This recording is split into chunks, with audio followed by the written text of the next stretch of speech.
Jeg vil lige vise jer, hvordan man laver sådan nogle fine, runde bobler her, som ikke er hule på bagsiden, som ligesom bliver uden på arbejdet.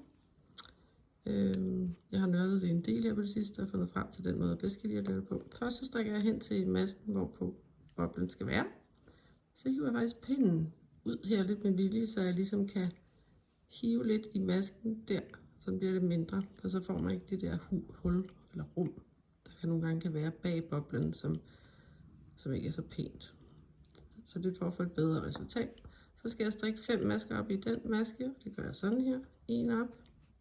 Jeg holder lige på maskerne, så de ikke falder af. Det var 1. Slå om. 2. Bagerste led 1 gang. 3. 1, 2, 3 er der nu. Slå om igen. 4. Og forreste led 5. Nu har jeg 5 nye masker her på højre pind. De skal tilbage på venstre pind. Nu skubber jeg bare over her.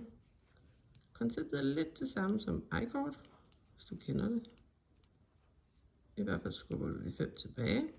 Så skal du have garnet om foran her, og så strikker du alle 5 masker frem. Og det må du altså gerne gøre rigtig tit. Ikke sådan nogle lyse blævermasker, helst lidt tæt. 2, 3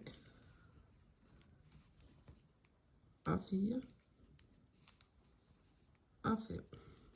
Sådan der. Så skubber du dem tilbage endnu en gang. Skal du gøre. Du skal strikke de 5 3 gange i alt. Sådan der. Og igen frem med garnet. Strik dem frem. 1, 2, 3, 4 og 5. Sådan der. Og en sidste gang skal de strikkes først tilbage. 1, 2, 3, 4 og 5. Sådan der. Og frem igen. Og så strikker du dem igen. Rang alle 5. Sidste gang. 2, 3, 4 og 5. Den er 4, undskyld, og 5. Jeg kan ikke lige tælle. Sådan. 1, 2, 3. Der er stadig 5. Alt er godt. Så skal du have lukket 4 masker ned, og det gør du ved, at du tager maskerne hen over den første maske. Det var 1. Ikke hive for meget i maskerne, de må ikke blive for løse. 2, 3 og 4. Og nu er boblen faktisk færdig. Og jeg har strikket den på en